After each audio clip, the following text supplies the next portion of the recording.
Ыбырайым пайғамбар қиссасы. Әл-Қисса. Рахым нұрдың атасы Ыбырайым пайғамбар. Қабыл болған батасы Ыбырайым пайғамбар. Берген ием бар құтты, ойларыңмен таң қыпты. Сөзден жеңген Намрудты Ыбырайым пайғамбар. Дүрлер теріп ақылдан, гүл өсірген тақырдан, әділдікке шақырған Ыбырайым пайғамбар. Патша кесел дерткенген, өртеймін деп серт берген, Жибірейіл мәрт көрген Ыбырайым пайғамбар. Жалынбай еш адамға деген отқа жанарда, Хасби Рабби Джалалла Ыбырайым пайғамбар.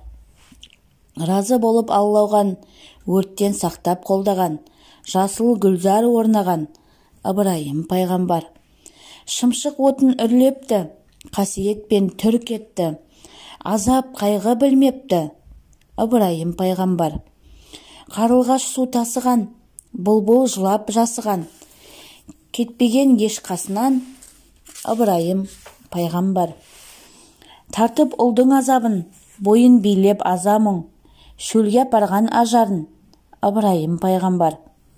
Мәртебесін ел білген, хам әмірін жөн білген, құрбанға ұлын көндірген Ыбырайым пайғамбар. Байтулланы от салған, құрмалдықты мол шалған, періштелер тамсанған Ыбырайым пайғамбар.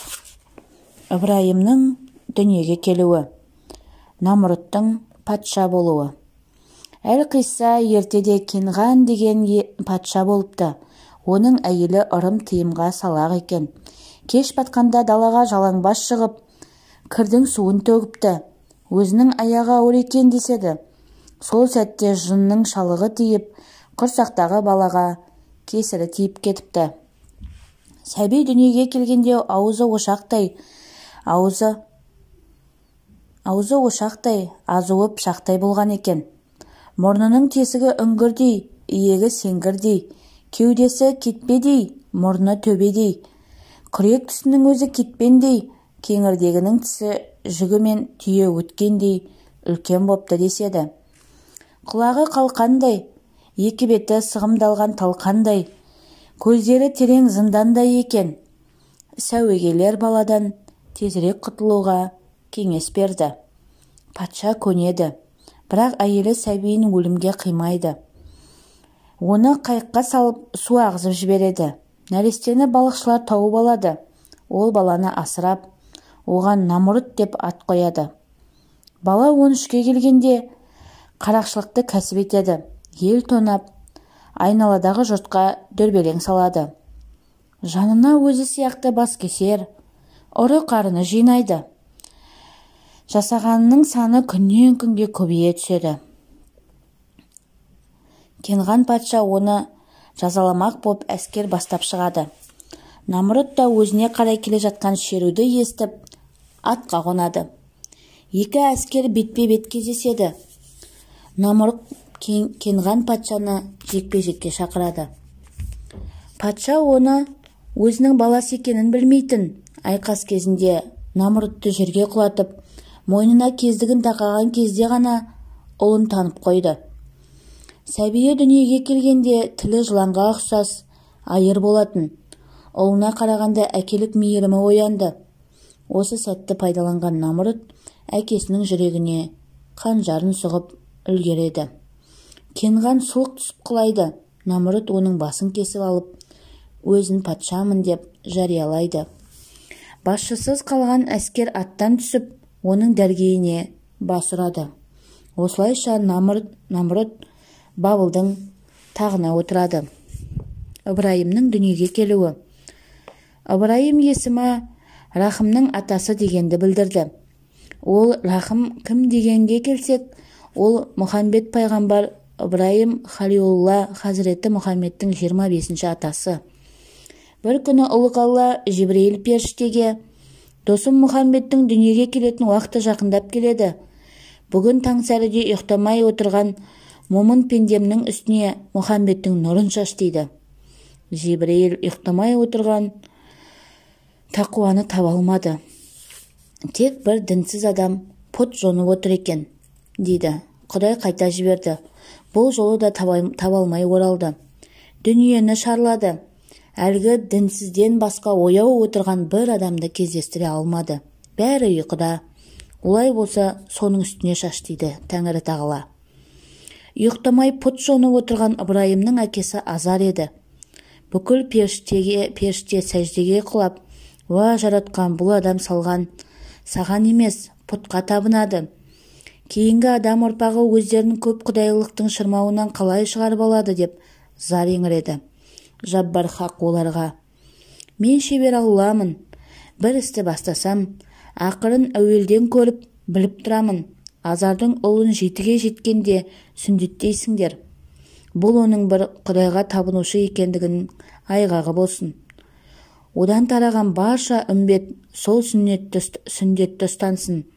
Сонда олар көп құдайға шоқынып, надандыққа ұрынбайды» дейді.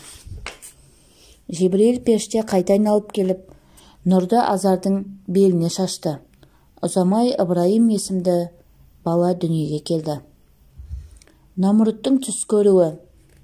Ол заманда Намрұттың бағына бақ қосылып, даңқы бүкіл жер жүзіне жайылған еді. Оның әмірін Түркістан мен Үндістан аралығында дүйім жұртты екетпей орындайтын еді. Ыбырайым туылып дүние есігін ашардың алдында залым патша түс көріпті. Түсінде бір ғажайып іс көріпті. Көктен бір көк қошқар түсіп, патшаны тағымен қосып аударып тастайды. Намрұт түсінен шошынып оянады. Дереу бақсы балгерлерін шақырып, түсін жорытады. Олар: «Патша ағзам, таяуда бір бала дүниеге келеді. Ол сені тақтан тайдырып құлатады. Ажалың содан болады» дейді. Патшаның бойын үрей билеп, «Енді не істесем болады» деп қалш-қалш етеді балгерлер. Бүгіннен бастап жаңа туылған еркек кіндіктінің бәрін анасынан айырып, ана дүниеге аттандырыңыз деп ақыл айтады. Намрұт кімде кімнің үйінде ұл туылатын болса, шақалақты дереу өлтіріңдер деп жарлық шашты. Жендеттер жан-жаққа шабылып жаңа туылған нәрестелерді іздеді. Олар ешкімді аямады. Кіндігі енді кесілген сәбидің бәрін өлтіріп тастады. Осылайша патшаның көңілі тынышталып, қорқынышы басылып, үміті зорайғандай болды. Бұл кезде пұт-парас Азардың да әйелі толғатып жатыр еді.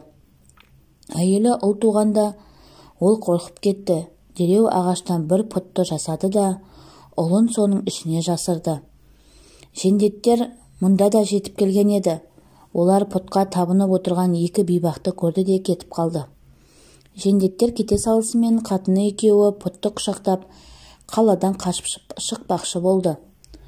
Оны шаһардың қақпасында күзетшілер тоқтатып: «Қайда барасың?» деп сұрайды. Азар: «Түнде ағаштан бір құдайды жонып жасап едім. Сол мені шаһардың сыртына шығарып, әдемі табиғаттың аясында серуендетіп әкел» деп әмір берді. «Құдайымның әмірін екетпеуге кетіп барамын» дейді. Жендеттер: «Қане көрейік» деді. Азар мен әйелі қалш-қалш етіп пұтты қаптан шығарып көрсетті.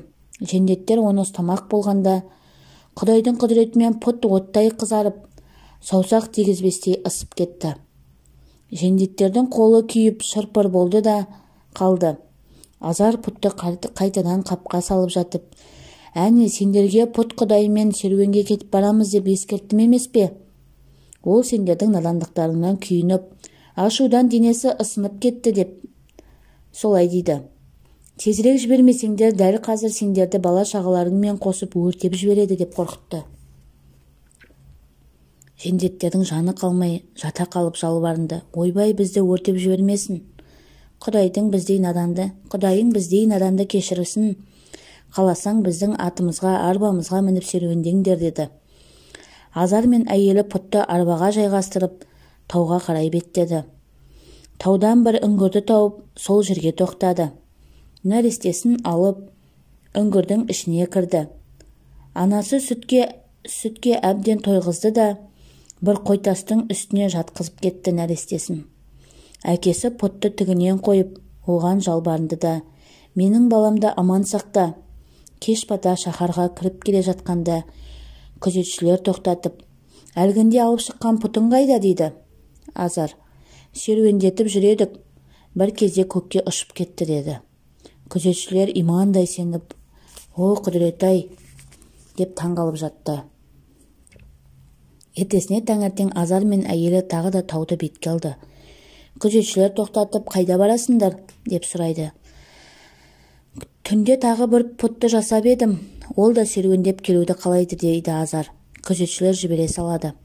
Әйелі екеуі тауға келсе, үңгірдің аузын жолбарыс күзетіп жатыр екен. Ол бұларды көріп айбат шекті де қалың бұтаға кіріп жоғалды. Үңгірдің ішіне кіріп еді, құстар ұшып жүр екен. Олар бір-бір қауырсынын тастап, сәбидің айналасын мамыққа толтырып қойыпты. Сәбидің бас жағында әппақ жүнді үкі отыр. Ал аяқ жағында екі көзі ойылып, бұратылған жылан өліп жатыр екен. Жылан түнде Ыбырайымды шағып алмақ болып жақында келген сәтте, сол мезетте үкі ұшып келіп оны өлтіріпті. Ал баланы қорғап тұрсын деген пұт ағашы тоңқалаң асып қирап жатыр. Ата-анасы мұны көріп қайран қалды. Әкесі Азар надан еді.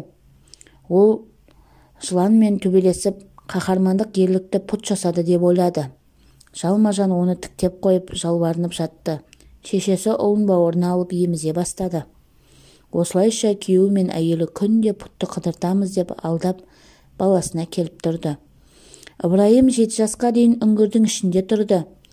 Бір күні көктен Жебірейіл, Мәкәйіл, Ысырапыл періштелер түсті. Мәкәйілдің қолында күміс шылапшын мен құман бар екен. Жебірейіл сабы күмістен, жүзі алтыннан жасалған бәкісін шығарды. Олар Ыбырайымды ақ мамық төсекке жатқызып сүндеттеді де, «Уа, Ыбырайым, мұсылман болғаның құтты болсын» деді. Өзге періштелер де «Құтты болсын, Алланың сүйген құлы бол» деді. Елдің бағына туған ер бол, Құдайдың досы бол деп тілек айтып, тұла бойына хикмет ілімінің сәулесін шашты. Осыдан бастап сүндеттеліп мұсылман болған балаға той жасап сыйлық беретін салт шығыпты. Ыбырайым 7 жыл үңгірде тіршілік еткенде үкі де орнынан тапжылмай оның түнгі ұйқысын күзетті. Бір жолбарыс келіп үңгірдің аузында жатты. Жолбарысты көрген соң ол жерге аңшы да, қорқау да, аң да жоламады. Бұлбұлдар келіп сайрап үңгірдің ішін әдемі әсем әуенге бөледі. Шырақ қоңыздар келіп түнде жарық шашатын. Осылайша болашақ пайғамбардың іші пыспады. Өзі де ешкімнен қорықпады. Бұл кезде Намрұт патша баяғы түсін ұмытқан еді. Көңілі жайланып, бұрынғыдай үй-үйді аралап, жаңа туған сәбилерді іздемейтін болды. Бөпелерін тірідей айырылған аналар патшаны тоқтаусыз қарғап жатты. Азар да Ыбырайымды үйіне әкелуді ойлады. Әдетінше бір пұтты қыдыртып шықты. Қайтар жолда баласын ертіп алды. Күзетшілер кіреберісте тоқтатып, «Әй, Азар, бұл кім бала?» деп сұрады. Азар: «Далада қаңғырып жүрген бейбақ екен. Мына Құдайым бұл баланы асырап ал» деп бұйырды.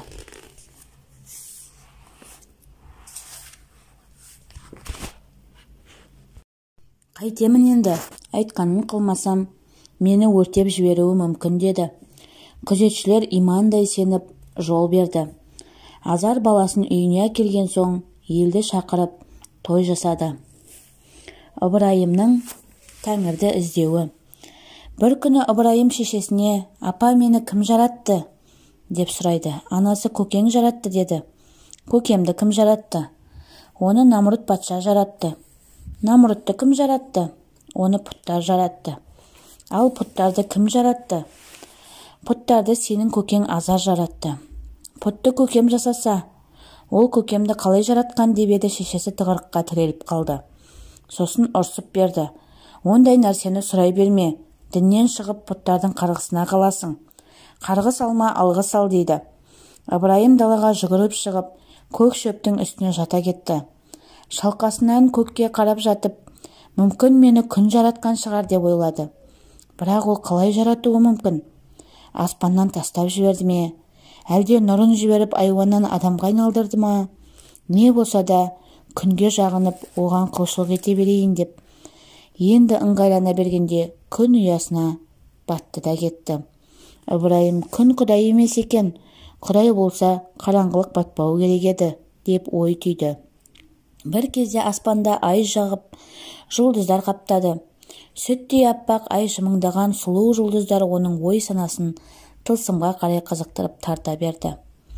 Ыбырайым оларды көріп, мүмкін бізді жаратқан ай шығар, әлде әлгі жұлдыздар ма екен?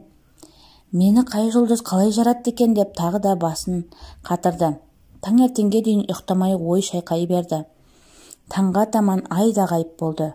Күн қайта шықты. Ыбырайым бұлардың ешқайсысы құдай емес екен, маған өшпейтін, қолдан жасалмайтын құдай керек деп ой түйді. Бір күні әкесі ағаштан бір пұт жасап ұлына: «Балам, мына пұтты базарға апарып сатып кел, бағасын 1000 ділдаға бағала» дейді. «Көке, бұл ағаш кімге керек?» дейді Ыбырайым. «Әй, сен тілазар болыпсың ғой, құдай туралы олай сөйлеме» дейді әкесі жекіп. Ыбырайым пұтты көтеріп көріп еді, әжептәуір ауыр екен. Жерге жатқызып, аяғына жіп байлап сүйрей жөнелді. Көшедегі жұрт мұны көріп жағасын ұстады. Бір кезде ол шөлдеп кетті. Пұтты бір ағашқа сүйеді де су ішуге кетті. Қайтып келсе, ит келіп пұтын көтеріп пұтқа сиіп тұр екен. Бұл оқиға Ыбырайымның күмәнін күшейте түсті. Ол: «Қаңғыған иттен өзіңді қорғай алмайтын ол не қылған құдайсың? Сені сүйреп сатам деп жүргенде мен де ақымақпын» деп күйінеді. Сөйтті де пұтты тастап кетіп қалды. Үйге келіп еді, әкесі: «Балам, не қылдың, пұтты саттың ба?» дейді. «Жоқ әке, сата алмадым». «Неге?» «Пұтқа тіл бітіп, мені сатпашы деп жалынды». «Әй, сен не сандырақтап тұрсың? Пұт сөйлеуші ме еді? Енді оған құдай деп сендің. Құдай құдіретті емес пе? Әлбетте сөйледі» дейді баласы әкесін сөзден тосып. Азар сенер сенбесін білмей: «Сатпасаң қайда ол пұт?» деп сұрады. «Қанат бітіп ұшып кетті» дейді баласы. Әкесі ашуланып: «Сен не көкіп тұрсың? О заманда бұ заман пұт ұшатын ба еді?» дейді. «Көке, құдай деген ұлық зат, құстарды жаратқан құдай ұша алмайды деймісің?» Әкесі аузын буған өгіздей тілін тістеп тұрып қалды. Осылайша Ыбырайым азар жоқта әкесі жасаған пұттарды қиратып жүре берді. Әкесі неге бұлай деп сұраса, баласы: «Құдайдың құдіреті солай» деген сөзбен ұстатпады. Ыбырайымның шешесі күнде таңертең тамақ пісіріп, пұттың алдына апарып қоятын. Кешке сол тамақты қайтып әкелетін. Бір күні баласы: «Апа, бұл тамақты қайда апарасың?» деп сұрады. «Балам, оны құдайларға апарып беремін». «Құдайлар не істейді?» «Олар да тамақ жейді». «Ендеше неге кешке сол тамақты қайтып әкелесің?» «Бұл басқа ауқат, құдайлар оны жеп қойған. Бізге алғыс ретінде басқа ауқат берді» дейді. Шешесі солай деуін десе де, күмәні күшейіп, жалған иманы шайқалып қалды. Ыбырайым үндемеді. Ол ертесіне пұтханаға барды да шешесінің әкелген тамағын әкетіп қаңғыған иттерге берді. Кешке құр қол келе жатқан анасына: «Апа, пұттар ашқарақ болып кеткен бе? Табағың бос келе жатыр ғой» дейді. Шешесі үндемеді. Оның өзі де түсінбей келе жатқан еді. Осылайша Ыбырайым күнде кешке шешесі апарған тамақтарды алып кетіп ит құсқа тарататын болды. Ұзамай әкесі мен шешесін күмәнға батырды. Олар біздің баламызды жын ұрып кетті ме деп қорқатын болды. Кейде оңаша отырғанда: «Расымен бұл пұттарды өзіміз жасап жатырмыз. Бұлардан қайыр жоқ қой» деп ойланатын. Пұттың саудасы тоқыраған соң азар тозып кетуі керек еді. Керісінше тұрмыстары түзеле бастады. Себебі ағаштан түрлі тұрмыстық бұйым жасап берші дейтін ауқатты адамдар көбейді. Кірісі көбеймесе азаймады. Осылайша Ыбырайымның жүрген жері ырыс, қонған жері құт шақырып тұратын болды. Сөйтіп жүргенде Ыбырайым 17 жасқа толды.